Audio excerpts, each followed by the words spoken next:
queridos hermanos sacerdotes, queridos diáconos, hermano mayor de la Hermandad de la Virgen de las Angustias, Junta de Gobierno, hermanos y hermanas todos, devotos de la Virgen de las Angustias, que una noche más en esta novena solemne en el centenario de la coronación canónica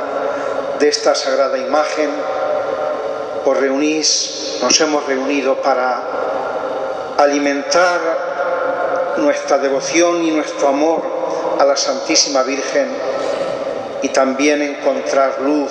para el camino de nuestra vida, mirando a María y aprendiendo a mirar y a comprender con el corazón como ella nos enseña en el Evangelio y en nuestra vida de cada día. Hoy se nos propone, como así se me ha indicado, mirar a la Santísima Virgen de las Angustias como Madre de la Unidad, para aprender de ella cómo vivir y cómo obrar, cómo trabajar también nosotros, primero recibiendo con gratitud la unidad de la que ella es madre y que nos regala, y después también con responsabilidad, trabajando en la Iglesia y en el mundo por esa unidad. Quiero comenzar agradeciendo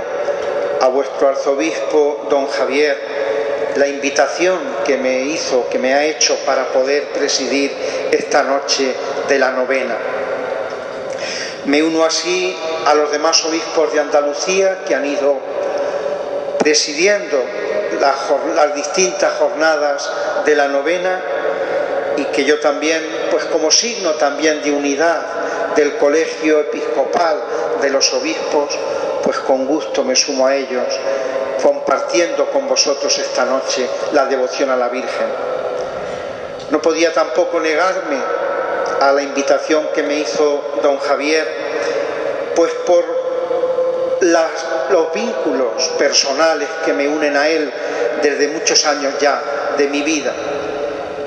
Yo era sacerdote del presbiterio de la diócesis de Córdoba cuando él llegó allí de obispo de Córdoba. Le tuve como obispo durante el tiempo en que presidió aquella iglesia, y él pues también en algunos años me eligió y me tuvo como vicario general suyo en aquella diócesis.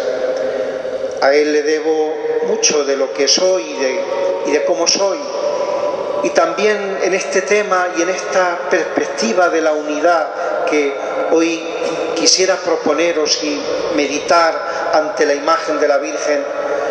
también me ayuda pues a entender, y nos puede ayudar a todos a entender que nuestra vida está ligada, queramos o no, a otras personas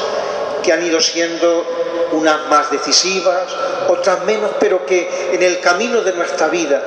lo vamos recorriendo, incluso nos vamos haciendo con la ayuda de unos y de otros. No somos tan autosuficientes como a veces el pecado tiende a que imaginemos, sino que nos debemos siempre mucho, a veces mucho más incluso de lo que pensamos, nos debemos a los otros. Y yo, de una manera particular hoy, pues rindo este tributo de gratitud a vuestro arzobispo, don Javier, por mi vinculación con él a lo largo de mi vida sacerdotal y ahora compartiendo el ministerio episcopal. Todos nosotros, hermanos y hermanas, mirando a la Virgen, nuestra Madre de las Angustias, podemos sentir la unidad de la que ella es Madre. La podemos honrar con este título, Madre de la Unidad. Y ciertamente hablar de unidad y de madre es algo casi sinónimo. Bien lo sabemos por nuestra experiencia en nuestras familias, en nuestra vida, como la madre siempre es la que reúne en torno a ella, reúne a los hermanos, reúne a los hijos. Y por eso también nosotros hoy podemos sentirnos como miembros, sentir lo que somos, miembros de la familia de Dios, hermanos verdaderamente en torno a nuestra Madre, la Virgen de las Angustias. Una devoción que cuenta ya con siglos, un siglo de la coronación canónica estáis conmemorando, pero una historia que significa una vinculación a esa devoción que os habéis ido pasando unos a otros, los abuelos, los padres, vosotros hoy y seguramente vosotros también a los que os siguen de generación en generación, esa devoción a la Santísima Virgen en esta familia de Dios que es la Iglesia que camina en Granada. Hemos de sentirnos, por tanto, agradecidos a ese don que hemos recibido y que habéis recibido, pero también nos hemos de sentir responsables para que ese don, esa luz que hemos recibido de la fe y que en vosotros viene unida a esta bendita imagen de la Virgen de las Angustias, sea una luz que se pasa a otros, porque hemos descubierto en ella el bien de nuestra vida. Y de esa manera también queremos que ese bien puedan gozarlo otros, aquellos a los que queremos, aquellos a los que nos debemos. Y por eso no solamente hemos recibido y habéis recibido esta devoción, sino que la habéis de pasar también a las nuevas generaciones, a los niños y a los jóvenes. Hemos escuchado en la primera lectura del profeta Sofonías: el Señor tu Dios en medio de ti es un guerrero que te salva. El Señor tu Dios en medio de ti. Como un anuncio de aquellas otras palabras en la hora de la plenitud de la salvación del ángel Gabriel a la Santísima Virgen: alégrate María, llena de gracia, el Señor está contigo.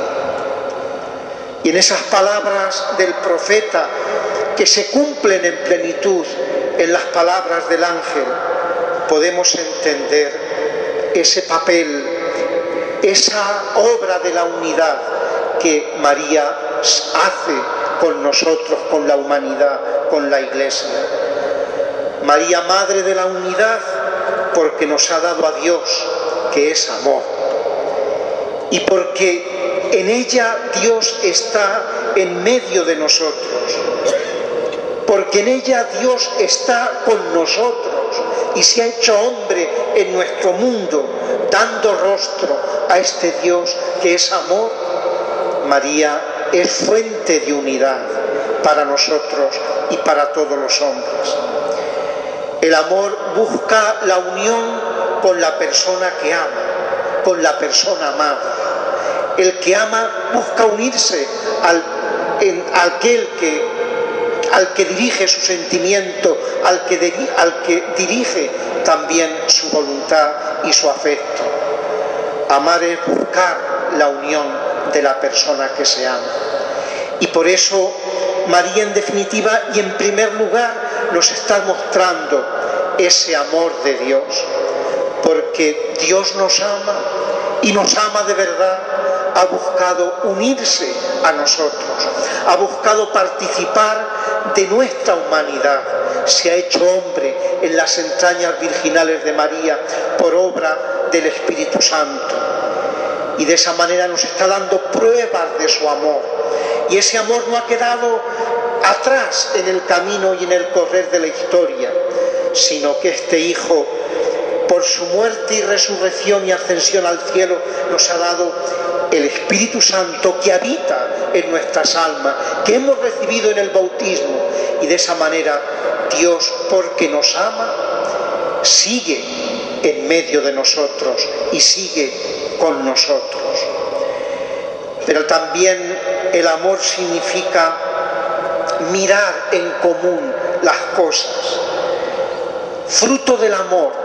es una comprensión del mundo, de del horizonte una mirada conjunta a todo lo que nos rodea.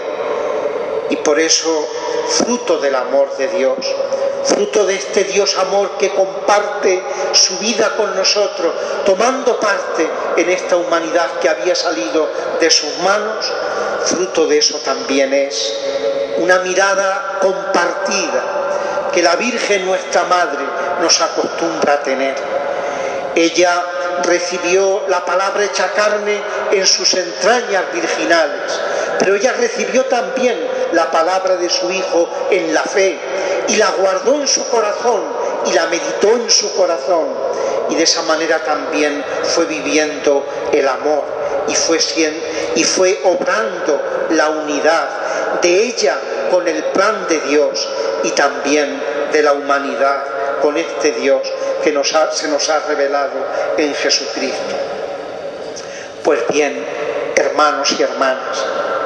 entender que la unidad es fruto del amor de Dios que ha querido compartir con nosotros nuestra vida y nuestra humanidad. Entender que mirar juntos, que trabajar juntos, que la misión que tenemos también como Iglesia y como cristianos nace y es fruto del amor. Es entender también la unidad, y una unidad que no siempre es comprendida en el mundo y en la cultura que nos ha tocado vivir a nosotros hoy en la vida de la Iglesia y de nuestra sociedad. Es necesario también que nosotros como cristianos nos convenzamos de la unidad de la fe y vivamos esa unidad de la fe sin sombra de sospecha. La vivamos con total entrega, la vivamos con total convencimiento dentro de la Iglesia y también en nuestro testimonio en el mundo. Y mirad que a veces esa unidad de la fe, de la que la Virgen es fuente, porque ella nos ha dado al autor, al amor, en un rostro concreto de su Hijo, y el amor es la fuente de la unidad. Esa unidad a veces no es entendida en la vida de la Iglesia. Muchas veces entendemos no la unidad de la verdad de la fe, sino que ponemos por delante nuestro propio criterio, nuestro propio gusto. Como el Papa Francisco nos acaba de decir en la primera encíclica, La luz de la fe, que ha dirigido a toda la Iglesia con motivo de este año de la fe, muchas veces la verdad de la fe la entendemos únicamente en el ámbito de las verdades subjetivas, de lo que cada uno cree, de lo que cada uno siente. En definitiva, identificamos la verdad de la fe con la verdad del individuo y, con frecuencia, cualquier apelación que se nos hace a decir que compartimos una sola fe, un solo credo, una vida juntos que recibimos de los sacramentos, una forma de entender también nuestra manera de responder a esa vida recibida por los mandamientos de la ley de Dios o en la oración que nos une a todos en el Padre Nuestro. Muchas veces apelamos frente a esa unidad de la fe a una fe elegida por cada uno de nosotros, una fe que tantas veces decimos a la carta, donde cada uno escoge y deja en un segundo plano o olvida este o el otro artículo del credo, o se apunta a uno o a otro de los mandamientos de la ley de Dios, interpretándolos también a su modo, y así confeccionamos una vida cristiana, cada uno a su manera.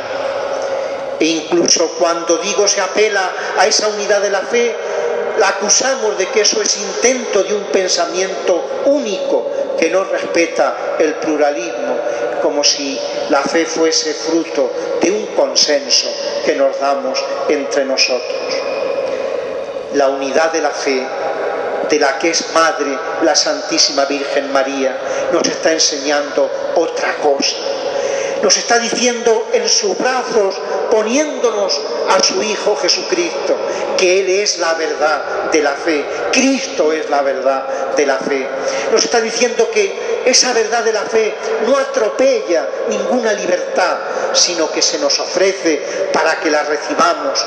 y siendo verdad que no está a nuestra disposición, sino que somos nosotros los que quedamos como cautivados por esa verdad de la fe y del amor que se nos ha revelado en la Santísima Virgen María. También nosotros, creo yo, hermanos y hermanas, mirando esta noche a la Santísima Virgen de las Angustias, podemos pedir al Señor que nos ayude a crecer en la unidad de la fe, porque tenemos un Dios Padre, un bautismo, una fe que es la que todos compartimos, y esa fe es fuente de amor y de unidad entre nosotros. Una iglesia que se debilita por una fe a la carta, como tantas veces la podemos sufrir dentro de la comunidad cristiana, es una iglesia también que se debilita para ser misionera, para llevar hoy la buena noticia en estos tiempos de nueva evangelización. Pero también esa unidad que nos da el amor que hemos conocido en los brazos de la Santísima Virgen María, en el Verbo de Dios hecho hombre en su seno y mostrado así a todos nosotros. Esa unidad y esa verdad de la fe es vista con sospecha, no a veces ya dentro de la comunidad cristiana, por las dificultades que tenemos para vivir esa unidad de la verdad, sino también fuera en nuestra cultura y en nuestra sociedad. Hoy es frecuente recibir la acusación de que un creyente, alguien, nosotros que decimos que hemos conocido la verdad, porque Cristo es el camino, la verdad y la vida, no una verdad más sino la palabra definitiva de Dios. Alguien que cree y que dice que tiene la verdad, fácilmente es acusado de fanático, de persona sospechosa, de un peligro para la democracia y para el pluralismo y para la libertad. Y sin embargo, hermanos y hermanas, María nos enseña a afirmar, a acoger en el corazón esta verdad que es amor, porque la Iglesia nunca impone contra la libertad de nadie la verdad que ha conocido y que María, a la cual María le ha dado un rostro humano en sus entrañas virginales. Gracias a María, toda esa sospecha sobre la unidad y sobre la unidad fundada en la verdad y en el amor puede ser disipada dentro y fuera de la comunidad cristiana. Y quisiera terminar con una última consideración, hermanos y hermanas, en las palabras que hemos oído del Evangelio según San Juan, en esa profecía involuntaria que hace el sumo sacerdote Caifás. Dice: Jesús iba a morir para reunir a los hijos de Dios dispersos. Trabajar por la unidad, vivir la unidad, obrar la unidad que hemos recibido de Dios y que nosotros estamos llamados también a construir en nuestra vida, supone también el sacrificio. Mirad esta imagen tan grabada en vuestro corazón de la Virgen de las Angustias. Ella es madre de la unidad, pero ella nos muestra también a su Hijo muerto en sus brazos, diciéndonos: Jesús iba a morir, ha muerto para reunir a los hijos de Dios dispersos. Que Dios ha querido y que Él nos ha regalado, ha supuesto y ha exigido también el sacrificio de su Hijo. Y María se ha asociado en el Calvario a ese sacrificio y nos ofrece a su Hijo no solamente en Belén, sino también al pie de la cruz, en esta piedad que despierta también el amor y la piedad de nuestros corazones. Y esa verdad que se cumple en Jesucristo, que ha muerto para reunir a los hijos de Dios dispersos, se sigue cumpliendo también en la historia de la Iglesia, en el cuerpo de Cristo que es la Iglesia, en el que Él es la cabeza. También se cumple en sus miembros. La Iglesia tiene mártires. Entre los hijos de la Iglesia no hay hombres y mujeres que por defender la verdad de su fe mueren matando, sino que mueren perdonando. El mártir cristiano, los mártires cristianos están convencidos de su fe hasta el punto de dar su vida por aquello que creen. Y no se da la vida por una cosa que puede ser opinable, sino por algo que vale más que la propia vida, como de lo cual los mártires son testigos. Pero los mártires mueren perdonando incluso a aquellos que son sus verdugos. Y de esa manera, participando del sacrificio de Cristo, de esa manera logran misteriosamente, pero realmente la unidad. Esa ola de violencia, esa ola de división, a veces trágica en la historia de los pueblos y de los hombres, en Jesucristo, en la cruz y en el mártir renovándose de nuevo, es como se rompe ahí sobre esa roca, sobre ese rompeolas del amor, se rompe toda división y se rompe todo odio. Y así el mártir, incluso con su muerte, está siendo testigo de la unidad, de esa unidad que ha exigido el sacrificio de Cristo. Pero también nosotros, hermanos y hermanas, en nuestra vida cotidiana, no viviremos de verdad la unidad, no seremos constructores de la unidad, ni en la Iglesia, ni tampoco como fermento, como ciudadanos en nuestra sociedad, sino es a costa de nuestro propio sacrificio. También olvidándose de uno mismo, también es necesario cumplir aquellas palabras del Señor. El que se guarda para sí mismo se pierde, pero el que se olvida de sí, el que incluso se odia a sí mismo, es el que se gana, porque se gana dándose por los otros, dándose por los hermanos, entregándose por los hermanos, participando de este sacrificio que requiere la unidad. Para construir dentro de la comunidad cristiana, para construir la unidad, para responder a esa unidad que Dios nos ha regalado, será necesario en cualquiera de las vocaciones, en la vida familiar o en la vida sacerdotal o ministerial, en cualquiera de ellas será necesario el sacrificio, posponer el propio interés para el bien del otro. E igual también como ciudadanos no construiremos una sociedad justa, fraterna, honrada, si no es del mismo modo,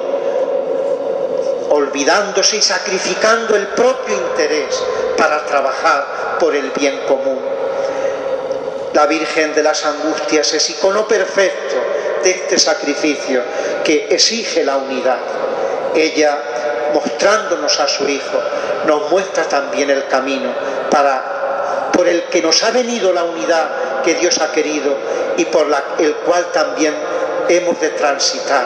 para buscar la unidad que deseamos y que Dios quiere para todos los hombres.